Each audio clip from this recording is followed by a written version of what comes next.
Ladies and gentlemen, C. Shannon here, and let me tell you something.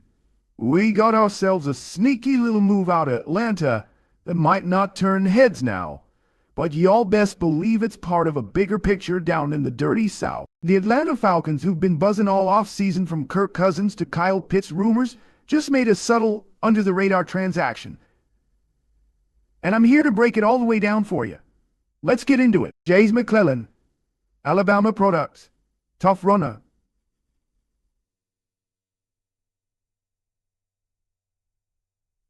Sixth-round pick in 2024. You know how Bama boys come in. They polished, they've been in the fire, and they're usually ready to roll. But unfortunately for McClellan, the Falcons' backfield is deep. You got Bijan Robinson, stud. Tyler Allgeier, solid as a rock. McClellan got his shot in weeks 7 and 8 last season, but 13 carries for 32 yards ain't gonna make anybody secure a roster spot. He showed flashes, don't get me wrong. Kid's got vision, patience. But in this league, patience is a luxury. Production talks. McClellan didn't do enough to make the Falcons hold on. But that don't mean he's done. Not by a long shot. Now y'all know how I feel about opportunity. And when it comes to Jashawn Corbin, let me tell ya, this young man earned his shot. Coming out of the UFL San Antonio Brahmas, Corbin didn't just show up. He showed out. Led the league with 514 rushing yards and threw in 4 touchdowns for good measure. See, the UFL is what I call the NFL's playground. That's where dreams either die or are revived. And Corbin, he put himself back in the league's radar, knocking loudly on that NFL door. Corbin was with the Giants back in 22 and 23, but his stat line wasn't much to write home about. 1 rushing yard, 3 catches, 12 yards. That's it. But like they say, it ain't where you start. It's how you bounce back. That bounce back came in the form of a breakout UFL season. Let's be real. The Falcons don't need a raw bone. They got that. Bijan Robinson's the truth.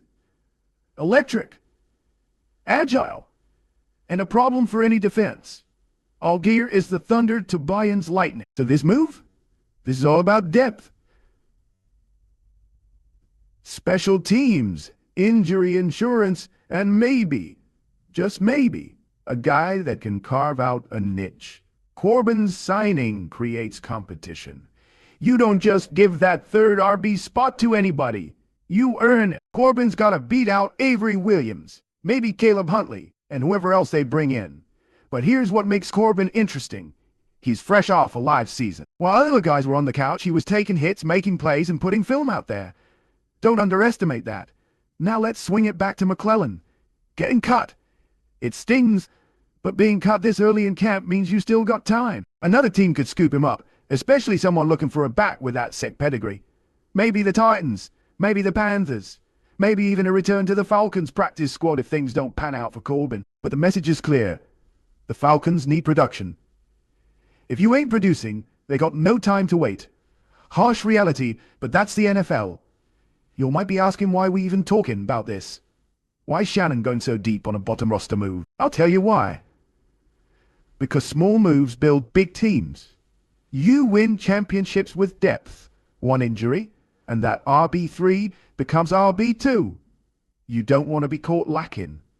And don't forget, this team is quietly stacking. Kirk Cousins under center, Bijan in the backfield, Drake London out wide, and Kyle Pitts doing tight end things when he's healthy. Falcons trying to turn the corner. Moves like this show they ain't leaving no stone unturned. Corbin's game, balanced. He got quick feet, patience, and vision. Ain't scared to lower his shoulder either.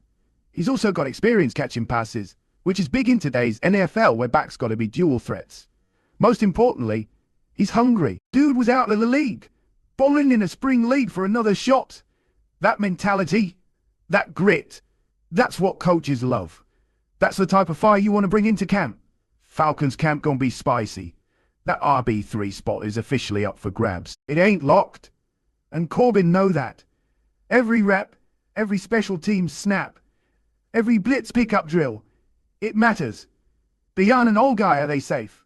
But behind them, it's open season. And if Corbin can show he belongs, he might not just make the team. He might make a difference come November or December when legs get heavy. Let me drop some veteran game on you. Depth players often set the tone. Starters get the shine, but them backup guys, they drive competition. They keep practices intense. They set examples for younger guys. If Corbin comes in with that energy, the Falcons locker room gon' feel it. It's also good for Bayan. He needs that push behind him. Iron sharpens iron. Look, this move ain't front page ESPN. It ain't trending on Twitter.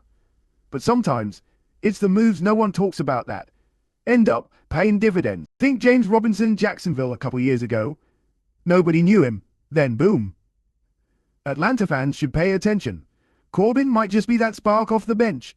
This won't be the last move. The Falcons still sniffing around the trade market, especially if things with Cousins don't start off hot. Pitts, if he ain't producing, don't be shocked if his name starts popping up in talk. But for now, it's about setting the tone in Otis, minicamp, and training camp. Corbin's story ain't over. Neither is McClellan's and the Falcons. They slowly building something. Teams love recent tape. One of the reasons Corbin got this opportunity is because coaches could see who he is right now. Not 2 seasons ago, not in college, now. That's invaluable, especially for a position like running back where physicality and instinct show clearly on film. This move adds to a growing trend.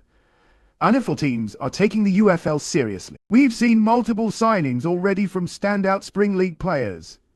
It's becoming a legit farm system, and Corbin is just the latest example. Expect more names to follow his path. Let's keep it a buck. Both 3 jobs often hinge on special teams. If Corbin shows he can contribute as a gunner, kick returner, or blocker on punts, that might be what seals his spot. He ain't just competing in the backfield. He's competing in all 3 phases. A practice squad stelled, and be surprised if McClellan lands back in Atlanta on the practice squad or gets stashed somewhere else. He's got too much talent and too much pedigree to stay unsigned long. Sometimes, you gotta take a step back to leap forward. Quietly, this move speaks to the Falcons' culture. They want grinders, fighters, guys who earn their way into the league. Bringing in Corbin sends a message to the locker room. No one's safe, and the door is always open for the hungry ones. Let's not underestimate what Corbin's bringing mentally. Coming back from the UFL isn't just about stats. It's about mindset. He's got that underdog chip on his shoulder, and those guys don't take plays off. Every down is a job interview. Corbin's success in the UFL came behind a zone-blocking scheme, very similar to what the Falcons use. That means his transition might be smoother than people think. Sometimes fit matters more than talent. With Bijan and Algier locked in, the RB3 spot is the perfect role for someone to prove themselves without pressure. But urgency still exists. Corbin won't have to carry the load. He just has to carry the moment when it's his time. This move also sends a subtle message. We'll replace you if you're not performing. It keeps everyone on alert, even veterans. Falcons are making it clear. This roster spot ain't guaranteed. Earn it or exit. The league is about second chances. Just because McClellan didn't stick in Atlanta doesn't mean his NFL story is over. He could latch on to a team like Arizona, Tampa Bay, or even New England. Places that love to rehab young talent with pedigree. So here it is. Jashawn Corbin gets another shot. Jace McClellan hits the market, and the Atlanta Falcons keep making moves, not for headlines, but for wins. In the NFL, sometimes it's the quietest moves that make the loudest noise come playoff. Time this, your boy Shannon. And remember, it's a marathon, not a sprint. And right now, the Falcons just might be running in the right direction.